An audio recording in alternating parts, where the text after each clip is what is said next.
Atenção! Se você gosta de drama, traição e reviravoltas inesperadas, este é o seu lugar. Dê um curtir, compartilhe e inscreva-se no canal para não perder nenhuma história. O Segredo dos Barões, uma vingança silenciosa. Gancho inicial. Você já se perguntou que segredos se escondem por trás das fachadas mais perfeitas? E se a pessoa em quem você mais confia estivesse tecendo uma rede invisível por meses para destruir tudo o que você conhece? Imagine isto. Você é um magnata da indústria. Seu nome é sinônimo de poder e sucesso. Você tem uma vida de sonho, uma esposa impecável e uma amante, uma artista que você acredita proteger nas sombras. Mas em uma noite, no auge do seu triunfo artístico, um carro irrompe na cena. Um Rolls Royce preto, o carro da sua esposa.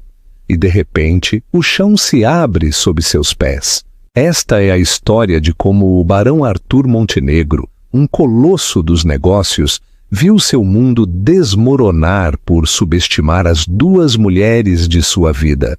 Arthur Montenegro, um homem cujo nome ecoava nas salas de diretoria como uma prece. Um titã do setor financeiro na vibrante São Paulo. E ela, Lívia Ribeiro, sua musa secreta.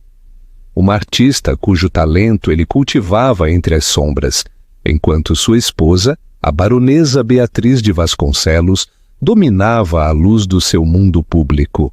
Aquela noite era o triunfo de Lívia, uma galeria paulistana brilhando com seu gênio, financiada pela rede de enganos de Arthur.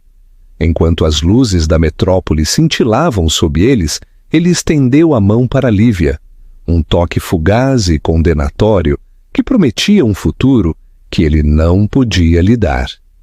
Mas então, um suave ronronar rasgou a noite paulistana. Um carro preto, de uma elegância impossível, parou na calçada. E Arthur Montenegro gelou.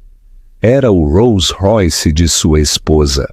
O penthouse dos Montenegro na Avenida Faria Lima não era apenas um lar. Era uma declaração. Era um testamento ao domínio de Arthur no mundo das altas finanças. Um espaço diáfano de vidro e aço que dominava o Parque Ibirapuera como uma varanda real privada. Cada superfície brilhava, desde os polidos pisos de mármore de Carrara até as taças de cristal que nunca acumulavam poeira. Era um mundo perfeito, meticulosamente curado, muito parecido com sua esposa, Beatriz. Beatriz de Vasconcelos não era simplesmente uma esposa, era uma dinastia. Única herdeira da fortuna naval, Oswaldo Andrade S.A., ela havia se casado com Arthur não por seu dinheiro, mas pela empolgante ambição que via em seus olhos, o mesmo fogo implacável que havia construído o império de sua própria família. Ela se movia por sua gaiola dourada com uma graça natural que desmentia uma vontade de ferro. Suas festas eram lendárias, sua filantropia estratégica e sua lealdade, uma vez entregue, absoluta. Para o mundo exterior, eram o casal de poder definitivo. Arthur, o titã autossuficiente, e Beatriz, a rainha de sangue azul. Mas dentro da silenciosa perfeição, com o ar-condicionado de suas vidas, as rachaduras haviam começado a se formar. As conversas haviam se tornado raras, substituídas pelo silêncio confortável e perigoso de duas pessoas que já não precisavam de palavras para saber o que o outro pensava ou para esconder o que sentiam. Arthur se via sufocando na previsibilidade de tudo aquilo: os galas beneficentes, os verões em Angra dos Reis, os beijos educados na bochecha que cheiravam a perfume caro e obrigações tácitas. Ele amava sua esposa, ou pelo menos amava a ideia dela. Admirava sua força, seu intelecto, seu inabalável aplomb. Mas já não estava apaixonado pela vida que haviam construído. Era uma prisão bela e impecável. E então, Lívia Ribeiro entrou em seu escritório. Ela não havia vindo buscando caridade ou um caso. Era uma artista iniciante, uma pintora com um portfólio cheio de talento cru e caótico e uns olhos que ardiam com uma desesperada necessidade de ser vista. Ela estava ali para apresentar um mural para o lobby de seu mais novo arranha-céu, a Torre Montenegro. Sua apresentação foi desajeitada, sua voz tremia ligeiramente. Mas sua arte era impressionante, era vibrante e viva, cheia de pinceladas desordenadas e apaixonadas que eram a antítese de sua própria existência estéril. Ele rejeitou a proposta do mural. Era audaciosa demais, indomável demais para a estética corporativa, mas não a rejeitou. Em vez disso, ofereceu-lhe algo muito mais sedutor: mecenato. Ele criou uma bolsa através de uma de suas fundações familiares menos conhecidas, o Fundo Montenegro para Artistas Emergentes, um fundo de um único membro. Deu-lhe um estúdio privado em um armazém reformado no bairro boêmio da Vila Madalena. Pagou por seus materiais e começou a visitá-la sob o pretexto de mentoria. No início, foi inocente. Ele estava cativado por seu processo, pela forma como ela atacava uma tela, como se lutasse contra um anjo. Ele a observava por horas, sentado em um banquinho manchado de tinta, tomando o uísque de uma caneca lascada enquanto ela trabalhava. Ela falava sobre cor e luz, sobre dor e paixão, de uma maneira que fazia seu mundo de margens de lucro e avaliações de ações parecer oco. Ela era real. Tinha tinta debaixo das unhas e sujeira no cabelo. Não era asseada nem perfeita. Era magnífica, maravilhosamente imperfeita. E Arthur, o homem que tinha tudo, se viu desejando a única coisa que não podia ter: uma vida que parecesse tão real quanto uma de suas pinturas. Suas conversas lentamente desviaram da arte para a vida.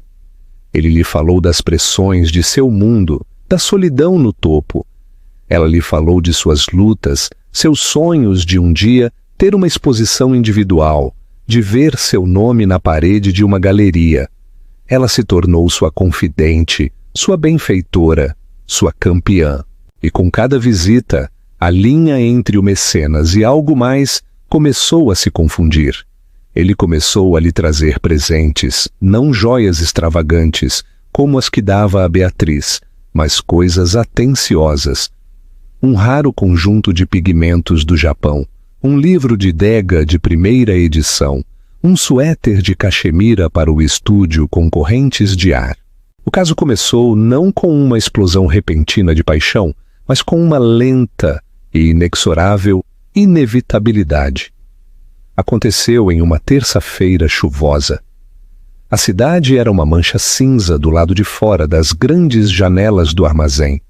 Lívia estava frustrada com uma peça, um turbilhão caótico de azuis e cinzas que ela sentia que não conseguia capturar a emoção pretendida. "Está morta, Arthur", disse ela, jogando o pincel com desgosto. "Não tem vida?" Ele se aproximou da tela, ficando atrás dela. Ele podia sentir o cheiro de terebintina em suas roupas e o leve e doce aroma de seu shampoo. Ele não olhou para a pintura. Olhou para ela refletida na janela, sua testa franzida em concentração, seus lábios ligeiramente entreabertos. "Não está morta", disse ele suavemente, sua voz um murmúrio grave. "Está apenas esperando uma faísca." Ele estendeu a mão pairando sobre a dela por um momento, antes que seus dedos se envolvessem suavemente em seu pulso. Ele não guiou a mão dela para a tela. Em vez disso, simplesmente a segurou, seu polegar acariciando a pele delicada do interior do pulso dela. O ar crepitou. O som da chuva contra o vidro pareceu desaparecer. Ela virou a cabeça lentamente, seus grandes olhos expressivos procurando os dele. Naquele momento ele não era Arthur Montenegro, CEO. Era apenas um homem faminto por uma conexão que não conseguia encontrar em casa. E ela não era uma artista em apuros. Era a faísca que ele estava esperando. Ele se inclinou e a beijou, e o mundo perfeitamente construído que ele havia erguido começou a tremer em seus alicerces.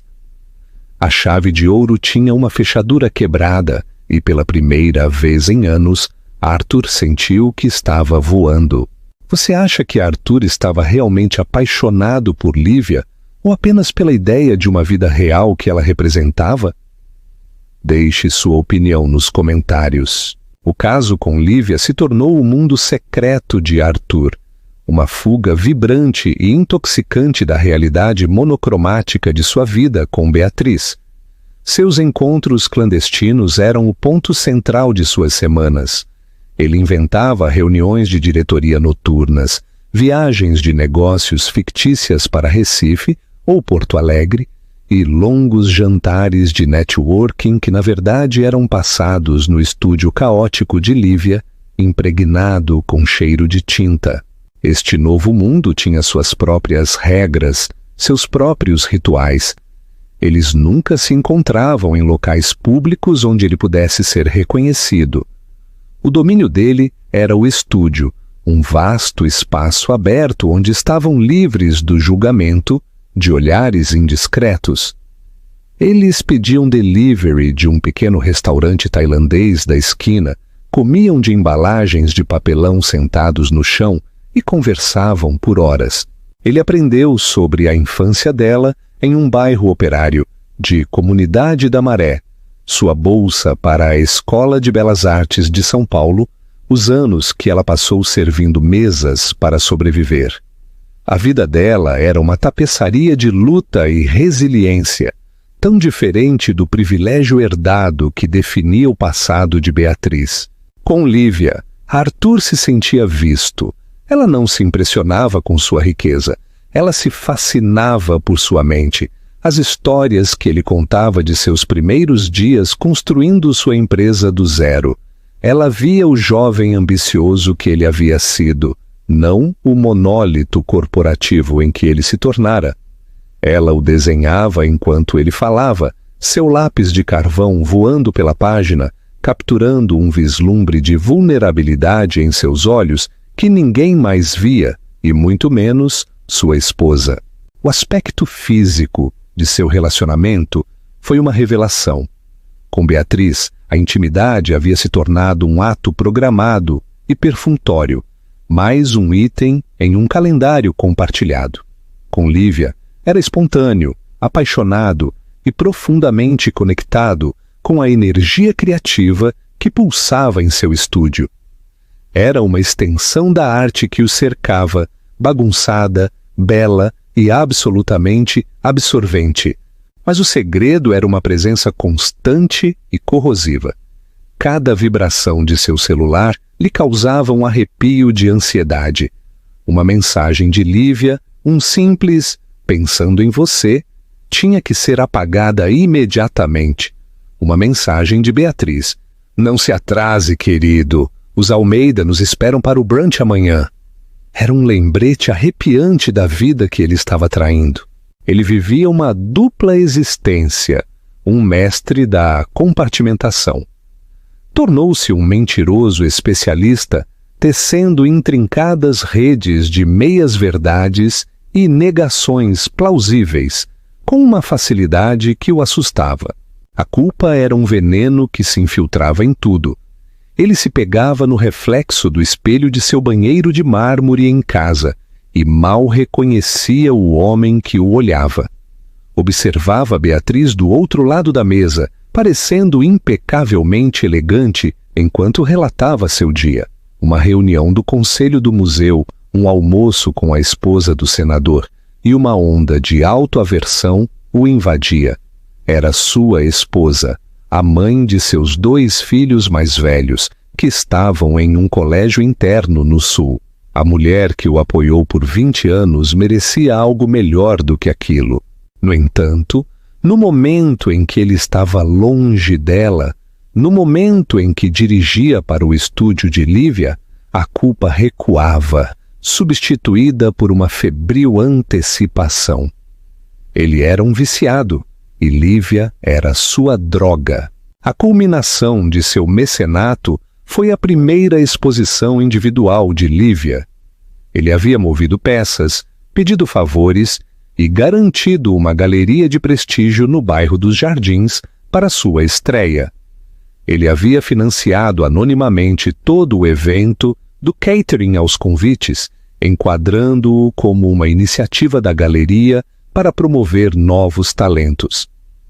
A mostra se chamaria Veias Paulistanas, uma coleção de suas paisagens urbanas mais poderosas.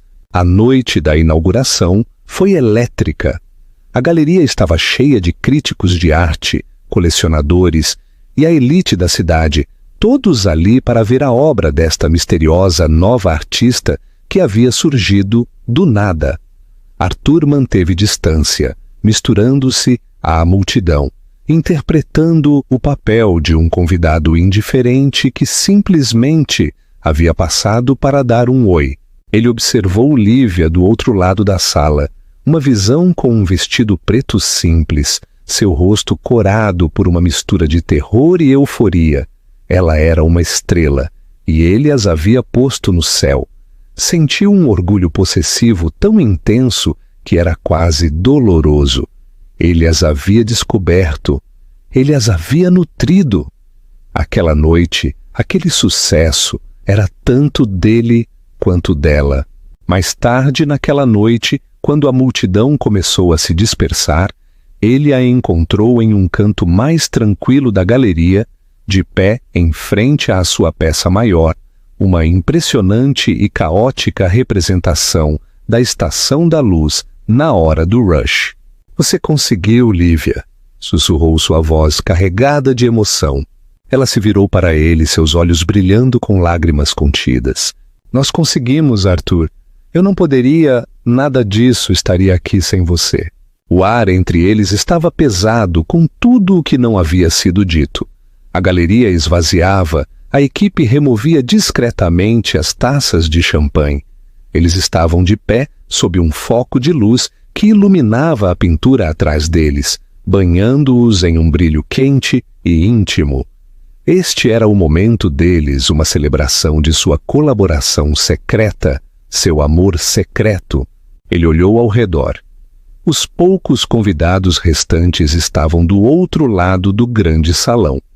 De costas para eles, ele sentiu uma onda imprudente de emoção, uma necessidade desesperada de reivindicar o momento, de torná-lo real, mesmo que por um segundo.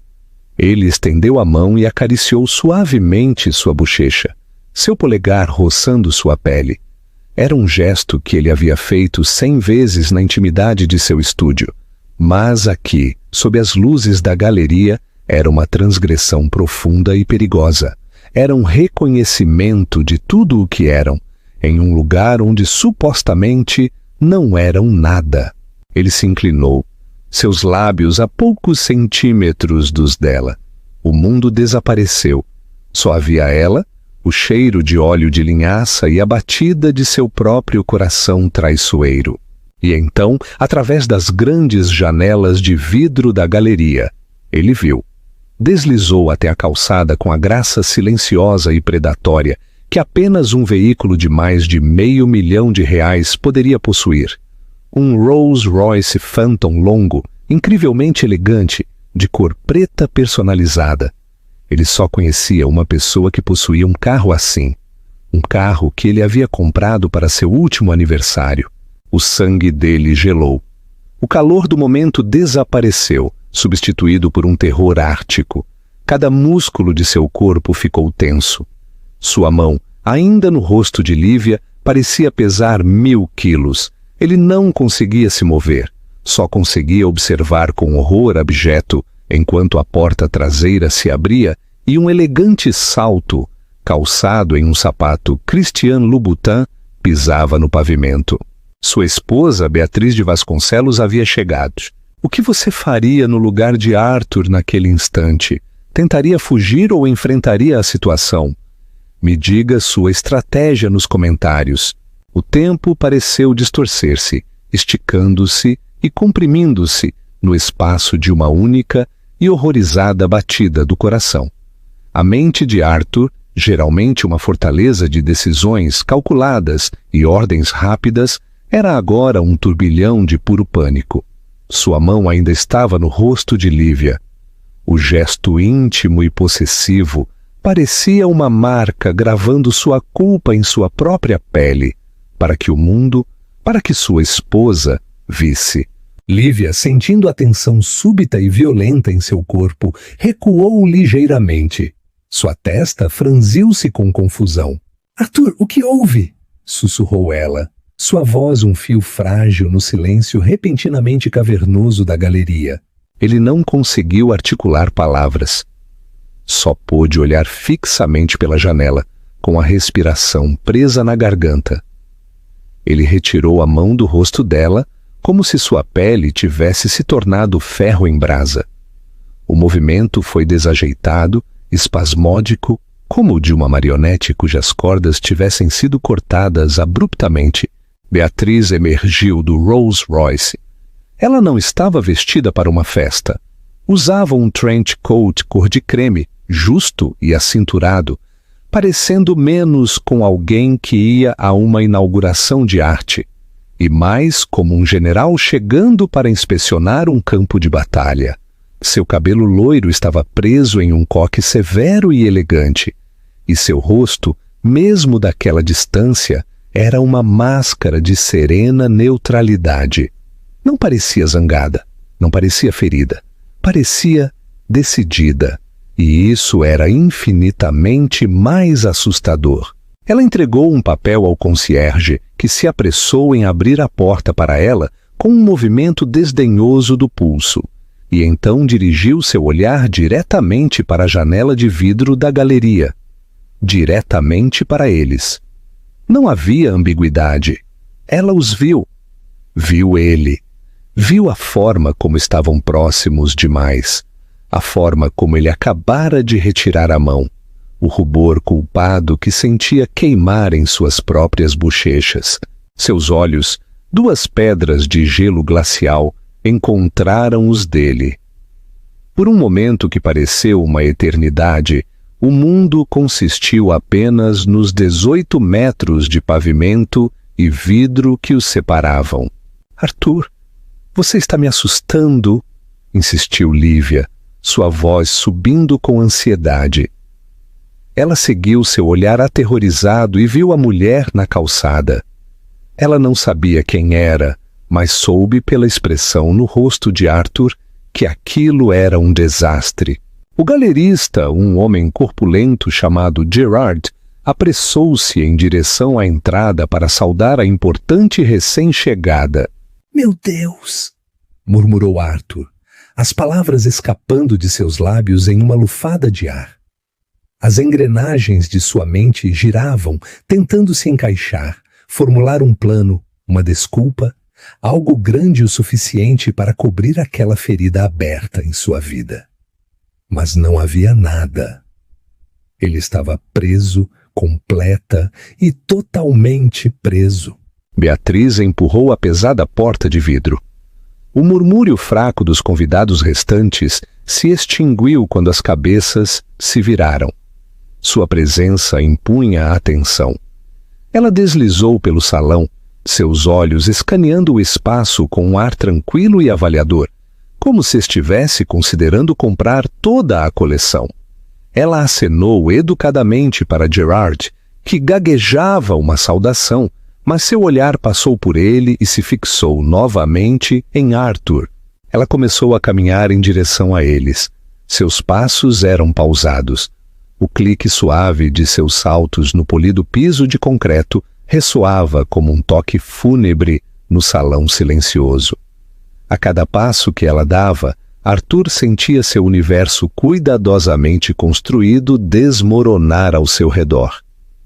Ele queria correr, agarrar Lívia e arrastá-la para as sombras, voltar 5 minutos fatais no tempo, mas estava paralisado, imobilizado pelo avanço inexorável de sua esposa. Lívia olhou do rosto cinzento de Arthur para a mulher que se aproximava e a compreensão começou a nascer em seus olhos, seguido rapidamente pela sombra da traição. Arthur, quem é aquela?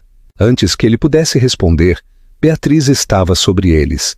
Ela parou a alguns passos, sua expressão ainda ilegível. Um leve e educado sorriso tocou seus lábios, mas não chegou aos seus olhos. Aqueles olhos estavam fixos em Lívia. Ela a olhou de cima a baixo, não de maneira crítica, mas com a curiosidade desinteressada de um biólogo examinando uma nova espécie. Notável, disse Beatriz, sua voz suave como seda, mas com um fio de aço temperado. Ela não estava falando com Arthur, estava falando com Lívia. Um trabalho verdadeiramente notável. Você deve ser Lívia Ribeiro. Lívia estava muda. Só conseguiu acenar com a cabeça. Sua mente atordoada. O olhar de Beatriz desviou-se para a grande tela atrás deles. Aquela em particular. Estação da Luz. Captura a energia desesperada e caótica das pessoas, se movendo em direções diferentes, todas presas sob o mesmo teto. Uma poderosa metáfora, você não acha? As palavras foram um bisturi habilmente manejado. Arthur sentiu o sangue gelar. Ela sabia. Ele não sabia como, nem desde quando, mas o subtexto de suas palavras era uma acusação clara e brutal. Finalmente ela voltou sua atenção para seu marido. O sorriso educado permaneceu, mas seus olhos estavam frios, duros e completamente implacáveis. Arthur, querido, disse ela, seu tom leve e conversacional, como se o tivesse encontrado por acaso no clube de campo. Eu não esperava vê-lo aqui. Pensei que você tinha aquele jantar tardio com os investidores de Singapura. A mentira pairou no ar entre eles, patética e transparente. Ele abriu a boca, mas nenhum som saiu. Sua garganta era um deserto. O olhar de Beatriz voltou-se para Lívia, um piscar de olhos tão breve que foi quase imperceptível. Um vislumbre de algo. Piedade? Desprezo? Cruzou suas feições. Você tem um talento singular, senhorita Ribeiro, disse ela, sua voz baixando para um sussurro, mas ressoando no espaço com perfeita clareza. Meu marido sempre teve bom olho para o potencial bruto. Então ela deu as costas para Lívia, ignorando-a completamente, como se ela já não estivesse lá. Sua atenção focou-se inteiramente em Arthur agora, seu sorriso se apertando uma fração. Meu motorista está esperando, disse ela, sua voz uma ordem disfarçada de sugestão. Temos coisas para discutir, não é? Arthur olhou do rosto cor de chumbo de sua esposa para o de Lívia, que agora era uma máscara de confusão, dor e horror incipiente. A escolha não era uma escolha, era uma intimação. Eles o pegaram e agora ele estava sendo chamado a julgamento. Ele deu a Lívia um último olhar fugaz, um pedido de desculpas patético e silencioso, antes de se virar e seguir sua esposa em direção à porta, caminhando para os escombros de sua vida. O clique dos saltos de Beatriz no chão foi o único som, uma marcha constante e rítmica que o tirava de seu mundo secreto e o levava para a luz fria e implacável da verdade. Não se esqueça de se inscrever para mais histórias cheias de reviravoltas inesperadas como esta. A viagem de volta ao penthouse na Avenida Faria Lima transcorreu em um silêncio tão profundo que era quase uma força física. Arthur sentou-se rigidamente no estofamento de couro do Rolls Royce, o aroma do perfume de jasmim de Beatriz enchendo o espaço confinado, um aroma que um dia lhe pareceu inebriante, agora sufocante.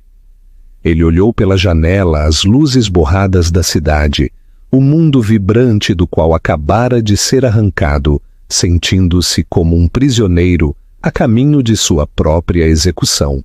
Beatriz não olhou para ele. Estava perfeitamente composta, com as mãos cruzadas no colo, o olhar fixo na estrada, como se fosse apenas uma passageira em sua viagem noturna. Não houve gritos, nem lágrimas, nem recriminações. Sua calma era 1000 vezes mais perturbadora do que qualquer explosão. Era a calma da certeza absoluta de uma decisão já tomada. Quando chegaram, o porteiro, Miguel, o saudou com sua deferência habitual, mas Arthur podia sentir os olhos curiosos do homem sobre eles, percebendo a tensão glacial que irradiava do casal. Eles subiram no elevador privativo até a cobertura no mesmo silêncio sufocante. No momento em que as portas do elevador se abriram para seu foyer privado, Arthur soube que não havia escapatória.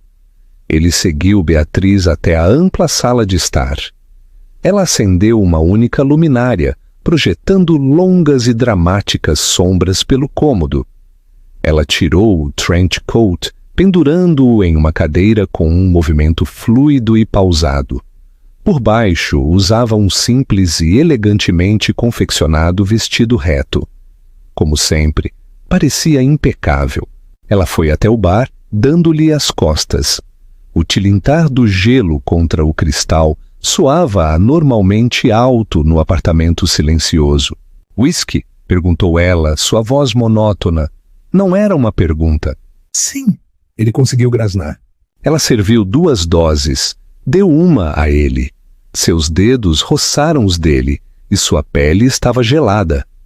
Ele tomou um grande gole, o licor queimando um agradável caminho pela garganta, mas não fez nada para acalmar a febril martelada em seu peito. Finalmente ela falou: "Você acha que eu sou uma tola, Arthur?" A pergunta foi tão direta, tão desprovida de emoção, que o pegou de surpresa. "Beatriz, eu..." "Posso explicar." Ela soltou uma risada curta e aguda, um som completamente desprovido de humor. "Explicar? Ah, tenho certeza que pode. Você é muito bom em explicar coisas. Os jantares tardios, as viagens de fim de semana, o interesse repentino e apaixonado pela cena artística do centro. Você está explicando há 6 meses. O que eu quero saber é: você realmente achou que eu era tão estúpida, tão complacente, que não perceberia? 6 meses? As palavras o atingiram como um soco físico. Ela sabia. Por 6 meses, toda a aventura que ele acreditava ser seu mundo secreto havia sido uma peça de teatro interpretada para uma plateia de um só. "Como? Como você soube?" Ela tomou um gole delicado de seu whisky. "Você é descuidado, Arthur. Você se acha esperto, mas é um clichê. O segundo celular, o extrato do cartão de crédito de uma loja de arte no centro, o cheiro de terebintina na gola de sua jaqueta. Foi pateticamente fácil. Eu contratei um homem muito discreto e muito caro, chamado Sr. Vasconcelos, para confirmar. Ele tem documentado seu pequeno programa de mentoria nas últimas 24 semanas. Tenho fotos, cronogramas, recibos de cada jantar tailandês barato que vocês compartilharam no estúdio dela." Ela apontou vagamente para uma elegante escrivaninha de mogno em um canto. "O relatório completo está na gaveta superior, se quiser revisá-lo. É bastante minucioso." Arthur sentiu-se tonto. O chão pareceu inclinar-se sob seus pés. Ele estivera vivendo em um paraíso de tolos, pensando que estava no controle, enquanto ela estivera observando cada um de seus movimentos, reunindo provas como um promotor construindo um caso. "Por quê?" sussurrou ele. "Por que você não disse nada?" Desta vez seu sorriso foi genuíno, mas era algo arrepiante e predatório. "Porque, meu querido marido, minha raiva não era a coisa mais importante a ser considerada.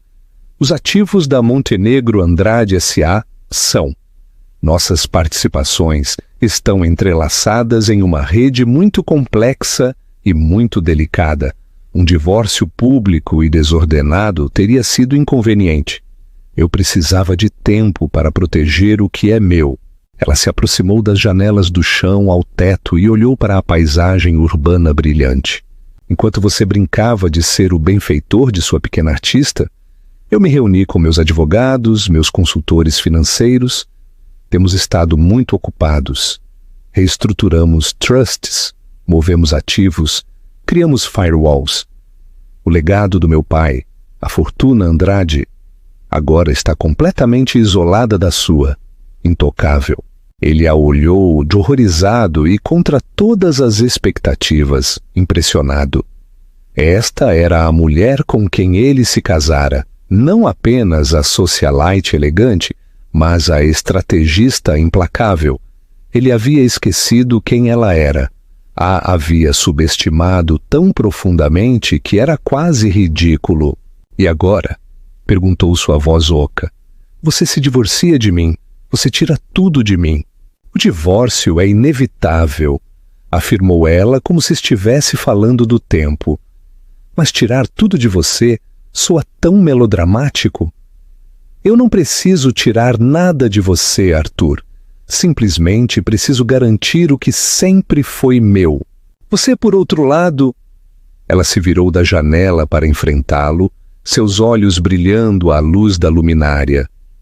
Cometeu um terrível erro, não apenas ao me trair, mas com quem você escolheu me trair. O que Lívia tem a ver com isso?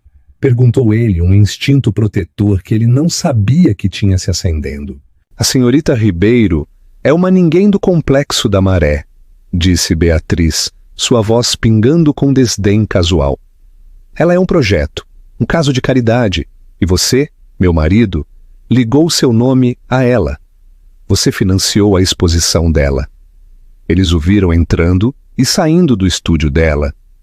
O senhor Vasconcelos foi muito minucioso. Você se tornou vulnerável de uma maneira que eu nunca faria. Ela colocou sua taça sobre um porta-copos com um clique decisivo. Amanhã de manhã, às 9 horas, meu advogado, Dr. Marcelo Guerra, apresentará os papéis.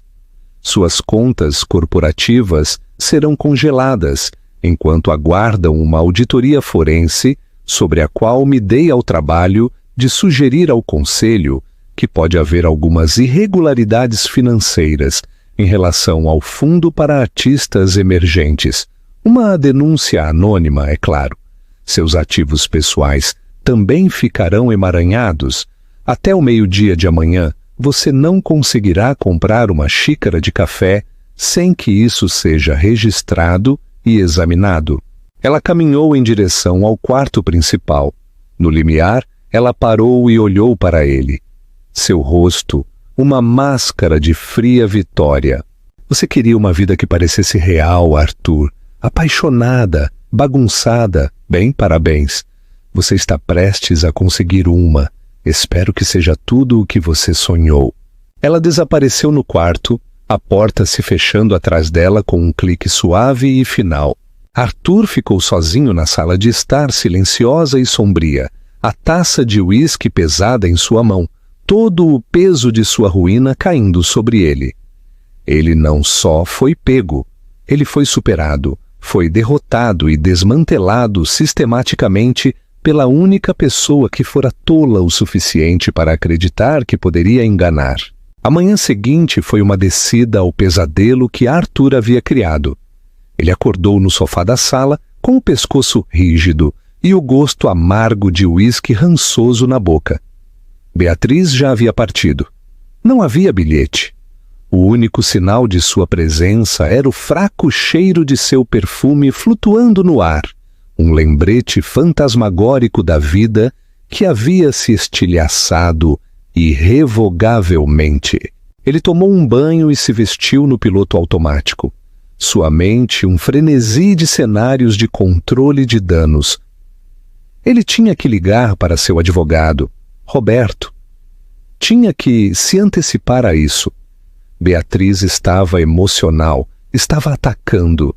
Ele poderia raciocinar com ela, conter isso. Sua primeira ligação foi para seu banco. Ele tentou fazer uma grande transferência para uma conta privada, um plano de segurança. A transação foi negada. Ele ligou para seu private banker, um homem com quem jogava golfe a cada 2 quintas-feiras. Arthur, bom dia, disse o banker. David, sua voz incomumente tensa. Escute, surgiu algo. Recebemos uma ordem judicial esta manhã. Um congelamento temporário de todas as suas contas pessoais e corporativas enquanto aguardam uma revisão. Receio que estou de mãos atadas. O sangue de Arthur gelou. Beatriz não estava blefando, era real, estava acontecendo.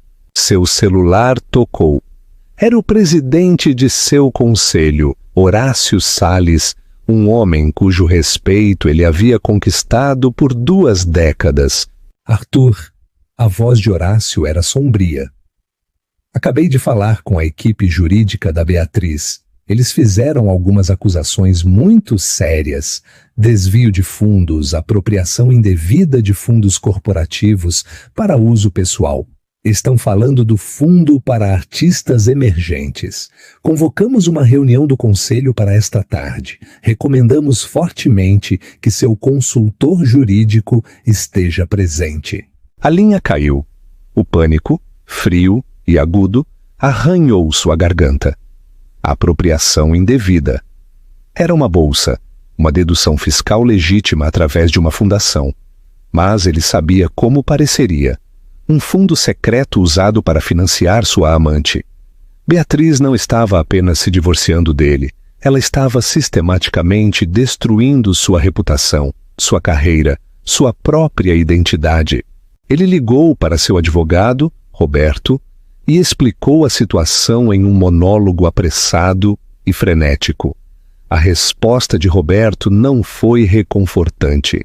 Arthur, você tem que entender que a equipe jurídica de Beatriz é liderada pelo Dr. Guerra. Ele não é um advogado de divórcio, ele é um tubarão. É um litigante corporativo que desmantela empresas para viver. Isso não é uma disputa doméstica. Isto é uma aquisição hostil da sua vida. Então ele tentou ligar para Lívia. Precisava avisá-la, dizer-lhe para se esconder, para não dizer nada. O telefone foi direto para a caixa postal. Ele tentou novamente. Caixa postal. Um novo e terrível pensamento deslizou em sua mente. Beatriz a havia encontrado? A havia ameaçado? A havia subornado? Ele saiu do edifício lático, seu lar, que agora parecia um país estrangeiro, e pegou um táxi para o centro. Pagou em dinheiro, as notas em sua carteira, sentindo-as de repente finitas, preciosas. A cidade que antes lhe parecia seu reino, agora parecia hostil. Seus imponentes edifícios projetando longas e juizosas sombras. Quando chegou ao armazém, o grande portão industrial do estúdio de Lívia estava fechado. Ele chamou. Então bateu com o punho no metal frio. Lívia, sou eu. Abra a porta. Não houve resposta. Ele tentou a maçaneta. Estava trancada. Ele colou o rosto na janela suja ao lado da porta, abotoando as mãos para bloquear o brilho. O estúdio estava escuro. Parecia vazio. Uma onda de pavor o invadiu. Ela havia fugido? Teria ido embora da cidade, assustada pela mulher terrivelmente composta que apareceu na noite passada? Ele estava prestes a se virar derrotado quando seu celular vibrou. Era uma mensagem de texto de um número desconhecido. Me encontre. A cafeteria na esquina da Rua do Prado com a Rua Huertas. 15 minutos. Venha sozinho. Tinha que ser ela. Um alívio agudo e repentino o invadiu. Ele poderia consertar isso. Ele poderia explicar. Ele cuidaria dela, a protegeria. Ele ainda tinha contas no exterior, recursos que Beatriz não conhecia. Eles poderiam desaparecer. Começar de novo em outro lugar. O pensamento era loucura, mas era uma tábua de salvação. Ele caminhou as poucas quadras até a cafeteria designada, um lugar da moda com paredes de tijolos à vista e cheiro de expresso queimado. Ele escaneou o salão lotado e a viu em uma cabine no fundo, encolhida sobre uma xícara de chá. Ela usava óculos de sol e um moletom, sua personalidade vibrante completamente oculta. Ele se escorregou para o banco em frente a ela. Lívia, graças a Deus, eu estava tentando te ligar. Você está bem? Ela não levantou o olhar, apenas encarou sua xícara. Minha vida acabou, Arthur. Não acabou, disse ele, estendendo a mão pela mesa para tocar a dela. Ela se encolheu e se afastou.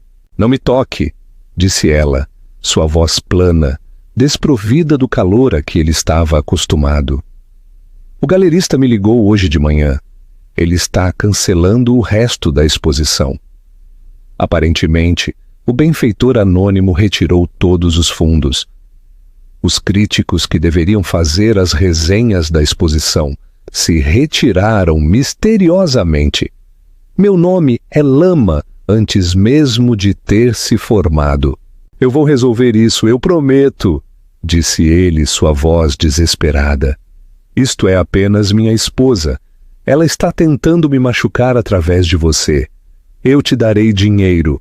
Podemos ir embora. Dinheiro? Finalmente, ela levantou o olhar e seus olhos, mesmo por trás dos óculos escuros, estavam cheios de uma fria fúria que ele nunca tinha visto antes. Você acha que isto é por dinheiro? Eu confiei em você. Pensei que acreditava em mim, na minha arte, mas eu era apenas um brinquedo para você. Uma maneira de se sentir jovem e importante de novo. Eu era seu potencial bruto. Ela cuspiu as palavras, as mesmas palavras que Beatriz havia usado. Isso não é verdade, Lívia. Eu te amo. As palavras soaram ocas, mesmo para seus próprios ouvidos. Ela soltou uma risada amarga. Amor, você não sabe a primeira coisa sobre isso. Você só usa as pessoas. Você me usou como uma fuga, e sua esposa está me usando para punir você. Eu sou apenas um peão no seu doentio jogo de gente rica. O que você quer que eu faça? Suplicou ele. Ela respirou fundo e, quando voltou a falar, sua voz estava firme, calculada. Você me fez promessas, Arthur. Você me disse que me ajudaria a construir uma carreira. Você me disse que cuidaria de mim. Bem, a carreira se foi, então agora você vai cuidar de mim. Vou cuidar, disse ele aliviado. O que for. Quanto? Não é tão simples, disse ela, tirando um pequeno gravador de áudio do bolso e colocando-o sobre a mesa entre eles. Durante os últimos 4 meses eu gravei nossas conversas no estúdio. Arthur olhou para o pequeno dispositivo preto como se fosse uma serpente venenosa. Tudo, sussurrou ele. Tudo, confirmou ela. Você falando sobre os membros do seu conselho, seus negócios com informação privilegiada. Você falando sobre como você move dinheiro para evitar impostos. Você falando sobre sua vida vazia e miserável com sua esposa. Está tudo aí. Comecei a fazer isso para minha própria proteção. Eu tinha a sensação de que um homem como você, com uma vida como a sua, era perigoso. Acho que eu estava certa. Este foi o primeiro revés, o primeiro sinal de que Lívia não era a artista ingênua que ele pensava. Ela era uma sobrevivente. O que você vai fazer com isso? Perguntou ele, sua voz mal audível. Isso depende de você, disse ela, seu tom se tornando aço. Sua esposa pode ter congelado suas contas, mas você é um homem engenhoso. Você tem dinheiro que ela não sabe. Eu quero 5 milhões de euros em uma conta não rastreável até o final da semana. Caso contrário, este pequeno gravador, juntamente com a transcrição, será enviado ao New York Times, à CNN e, é claro, uma cópia será enviada ao advogado de Beatriz, o Dr. Guerra. Arthur olhou para ela. para esta mulher. Ele achou que conhecia esta mulher. Achou que a amava e viu uma completa estranha. Lívia não era uma vítima nesta história. Ela era uma jogadora e ele acabara de ser duplamente hackeado. Ele estava encurralado não apenas entre sua esposa poderosa e sua carreira arruinada, mas agora pelas ambições da mesma mulher que ele escolhera como sua fuga. Seu desmoronamento foi total. Ele era um homem com inimigos por toda parte e aliados em lugar nenhum. Você acha que Lívia estava justificada em suas ações? Ou ela foi tão manipuladora quanto Beatriz? Comente seu ponto de vista. Lívia observou o rosto de Arthur desmoronar. Ela viu o choque, a traição, o horror incipiente. Uma parte dela, a parte que realmente se importava com ele, sentiu uma pontada de arrependimento. Mas foi rapidamente extinta pelo pragmatismo frio e duro que a vida lhe havia ensinado. Ela não era uma herdeira de sangue azul como Beatriz, que podia travar uma guerra com exércitos de advogados e contadores. Ela era uma garota da comunidade da Maré, cujos únicos ativos eram seu talento e sua inteligência. Arthur e sua esposa haviam ameaçado destruí-la primeiro. Agora, ela seria forçada a usar o segundo. Ao sair da cafeteria, sentiu um tremor nas mãos. A reação tardia da adrenalina. Ela colocou o capuz, desaparecendo entre a multidão anônima do meio-dia no bairro de Higienópolis. Isto não era o que ela queria. Ela nunca tinha sido uma chantagista, uma intrigante. Ela se apaixonara genuinamente por Arthur, ou pelo menos pela versão dele que conhecera em seu estúdio. O homem reflexivo e melancólico que parecia mais interessado em sua alma do que em sua própria carteira de ações. Mas a noite anterior havia removido todas as ilusões. No momento em que Beatriz de Vasconcelos saiu daquele Rolls Royce, Lívia entendeu o jogo em que estava metida. Ela não era uma parceira, era uma responsabilidade. O primeiro instinto de Arthur não tinha sido protegê-la, mas seguir docilmente sua esposa, deixando-a sozinha entre os escombros de sua própria estreia. Ele a abandonara sem um segundo olhar. Aquele único ato havia cauterizado qualquer amor que ela pudesse ter sentido, substituindo-o pela compreensão arrepiante de que ela estava completa e absolutamente sozinha. As gravações haviam começado por instinto, um lampejo de autoconservação. 4 meses antes, Arthur havia reclamado de um acordo que deu errado. Ele falou com cruel indiferença sobre um sócio comercial que ele havia arruinado, detalhando a destruição financeira do homem com um ar distante que a assustou. Foi a primeira vez que ela viu o predador sob o mecenas. Naquela noite, ela comprou o pequeno e discreto gravador digital. Disse a si mesma que era uma apólice de seguro, um pequeno segredo para igualar as condições, em um mundo onde ela não tinha poder. Nunca pensou que teria que usá-lo. De volta ao seu estúdio agora escuro, ao qual havia acessado por uma escada de incêndio traseira, ela voltou a ouvir as gravações. Estava tudo lá. Arthur, sua voz lubrificada por uísque caro, gabando-se de uma conta nas Ilhas Cayman, que usava para manter as coisas em ordem. Arthur zombando de Horácio Salles, seu próprio presidente do conselho, como um velho tolo que não via além dos relatórios trimestrais e as partes mais incriminatórias. Arthur detalhando um esquema para vender ações de um concorrente com base em informação privilegiada que havia obtido em um torneio de golfe beneficente, algo que ela sabia que era mais do que vergonhoso. Era um crime federal. A aposta dela era esperada. Ela sabia que Arthur estava encurralado, mas um animal encurralado é perigoso. Ele poderia desafiá-la. Ele poderia até tentar machucá-la. Mas que opção ela tinha? Beatriz já havia destruído sua carreira incipiente. Sem o dinheiro e a influência de Arthur, o mundo da arte fecharia as portas em seu rosto. Ela voltaria a servir mesas, seus sonhos virariam cinzas. 5 milhões de euros não eram apenas um salário, era uma chance de escapar, para recomeçar em outro lugar, talvez Paris ou Florença, onde seu nome não estivesse ligado ao escândalo sórdido de um bilionário. Era liberdade. Ela passou os 2 dias seguintes em alerta máximo, vivendo de café e medo. Ela arrumou uma pequena mala, pronta para fugir a qualquer momento. Transferiu os arquivos de áudio para múltiplas contas, seguras na nuvem, e para um pendrive que usava em uma corrente ao redor do pescoço. No 3º dia, Arthur a contatou. Outra mensagem de texto de um telefone descartável. As instruções eram frias e clínicas. Zurique, sexta-feira.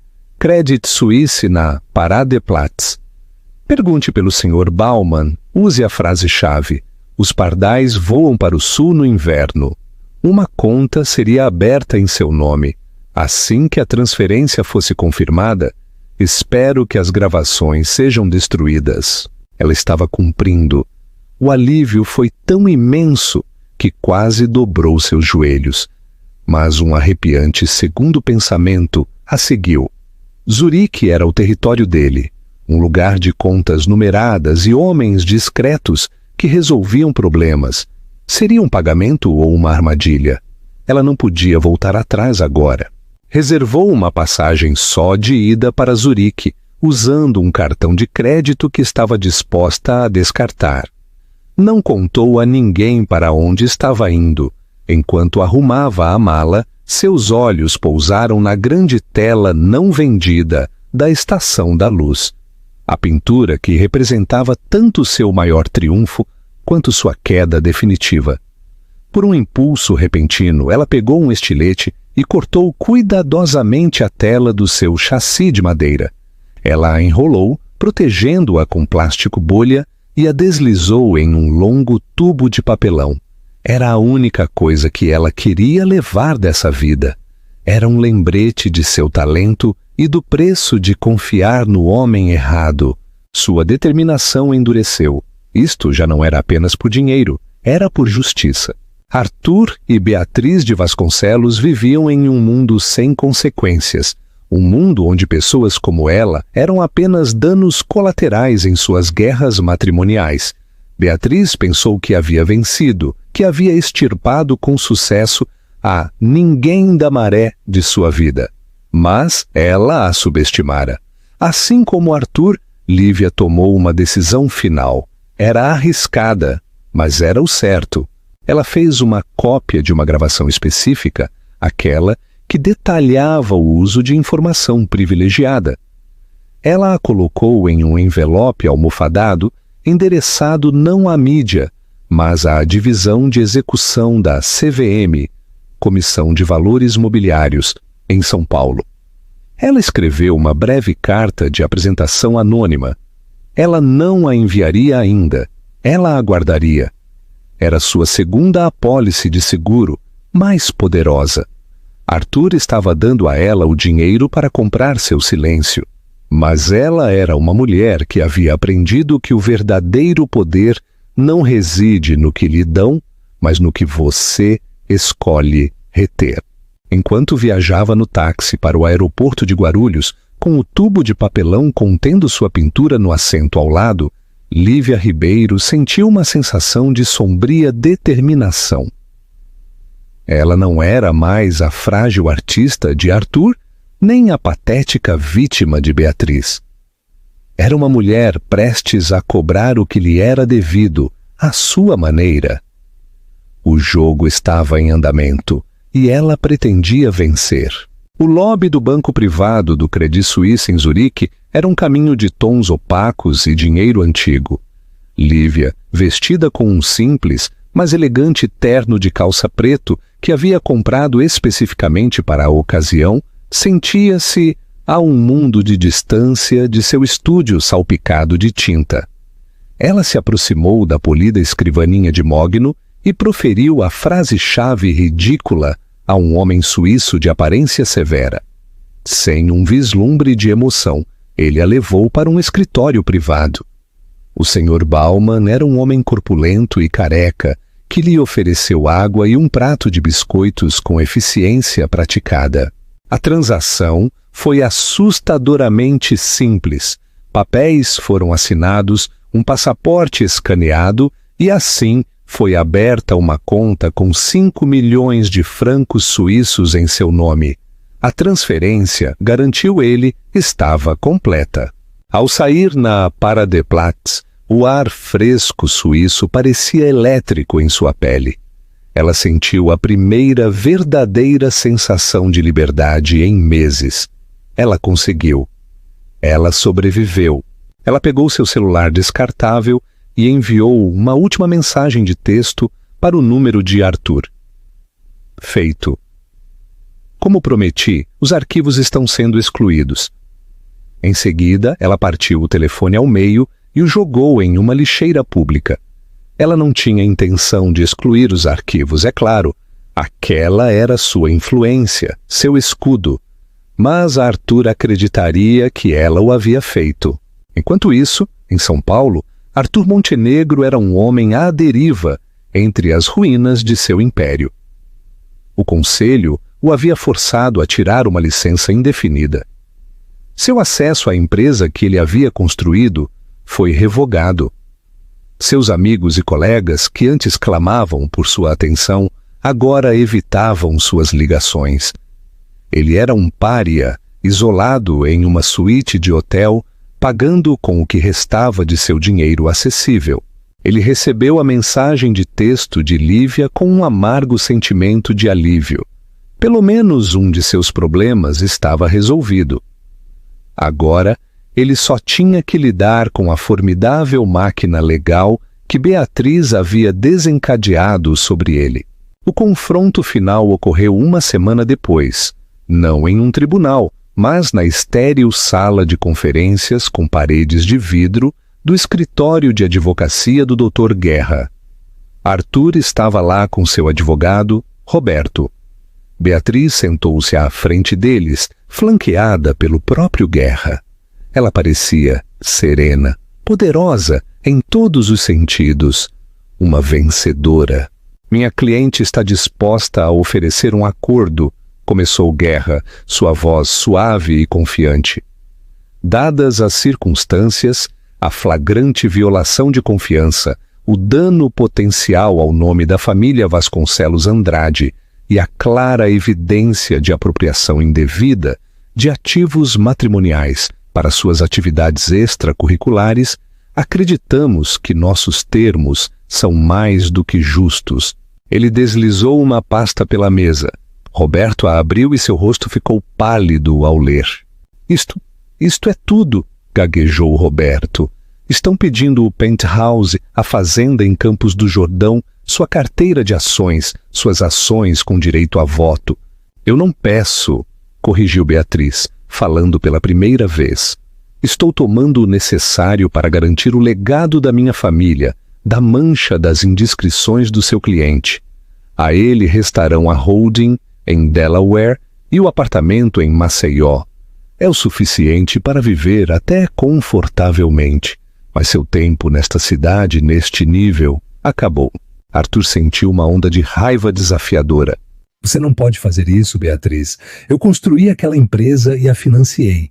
Ela rebateu, sua voz perigosamente calma. Não vamos esquecer que o capital inicial da minha família e minhas conexões foram a base de tudo o que você construiu. Você foi o arquiteto, Arthur, mas eu fui os alicerces. E os alicerces podem permanecer muito depois que uma estrutura defeituosa foi demolida. Foi então que Guerra jogou a carta trunfo de Beatriz. Este foi o giro final e devastador que ela havia guardado na reserva. Além disso, continuou Guerra, em nossa análise do Fundo Montenegro para artistas emergentes, descobrimos algo mais preocupante do que uma simples infidelidade. encontramos um padrão de pagamentos que coincidia perfeitamente com certas operações no mercado de ações. Parece que seu cliente estava usando a artista, a senhorita Ribeiro, não apenas como amante, mas como um mula, canalizando dinheiro através de suas contas, que provavelmente estava vinculado à informação privilegiada. Arthur olhou para ela atônito. Era uma mentira brilhante e viciosa. Ele nunca havia envolvido Lívia em seus negócios financeiros, mas Beatriz havia encontrado os registros de suas vendas, a descoberto e os cronometrado com seus pagamentos pelo estúdio e materiais de Lívia. A evidência circunstancial era condenatória. Isso é loucura, farfalhou Arthur. Ela não teve nada a ver com isso. Talvez, disse Guerra com um fino sorriso, mas um promotor federal pode estar muito interessado em explorar a conexão. Uma investigação desordenada da CVM, possível tempo de prisão, seria muito desagradável. Ela se inclinou para a frente. Você pode assinar o acordo. Nós vamos embora. Beatriz obtém o que lhe é devido, e esta infeliz questão com a pista para a CVM que planejávamos dar simplesmente desaparece. Era chantagem, pura e simples. Ela o havia encurralado completamente. Ele estava preso. Ele olhou para Beatriz, para a mulher com quem havia compartilhado a cama por 20 anos, e viu uma estranha mais impiedosa do que qualquer predador corporativo que ele havia enfrentado. Derrotado, ele assentiu para seu advogado. Me dê a caneta. Ele assinou a obra de sua vida, seu nome, seu mundo inteiro. 3 meses depois, Beatriz de Vasconcelos estava na capa da revista Forbes, aclamada como a CEO astuta que havia recuperado o controle da Montenegro Andrade. Ela a havia renomeado como Grupo Andrade Global e a havia colocado em um futuro mais estável. Ela nunca pareceu mais poderosa. Arthur vivia no apartamento em Maceió, uma sombra do que foi. Suas ligações para o conselho não foram atendidas. Seu nome era uma nota de rodapé na história da empresa que ele fundou. E em Florença e Tepoztlán, Lívia Ribeiro alugou um magnífico estúdio com vista para o norte, com o último de seu dinheiro do acordo. O resto foi investido, administrado por um banqueiro discreto e conservador que a conhecia apenas como a senhorita Ribeiro, uma investidora privada. Ela enviou o envelope para a CVM no dia em que o dinheiro foi liquidado em Zurique. Ela não sabia se algo havia resultado disso e não se importava. Não se tratava mais de vingança. Tratava-se de fechar uma porta. Ela desenrolou a grande tela da Estação da Luz e a esticou sobre um novo chassi. A energia caótica e desesperada da peça não parecia mais uma metáfora para a cidade, mas sim um retrato de uma vida da qual ela mal havia escapado. Ela pegou um pincel, o mergulhou em tinta branca e começou a pintar sobre toda a tela, apagando o passado. Era hora de criar algo novo, algo completamente seu. O acerto de contas havia terminado e, para os 3, um novo capítulo incerto acabara de começar. E assim, o mundo brilhante de Arthur Montenegro desmoronou, não com uma forte explosão, mas com os cliques discretos e deliberados dos saltos de uma mulher sobre um piso de mármore. Ele pensou que tinha o controle, um mestre de 2 mundos, mas era meramente um peão em um jogo jogado por 2 mulheres que ele subestimou fatalmente.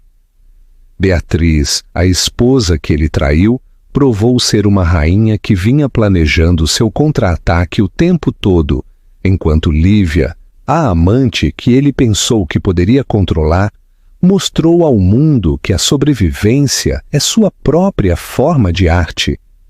Sua história é um lembrete arrepiante de que segredos são uma moeda e a dívida sempre chega ao vencimento. No final, todos pagam um preço. O que você achou do movimento final de Beatriz? Lívia estava justificada em suas ações. O que o futuro reserva para Arthur? Deixe seus pensamentos nos comentários.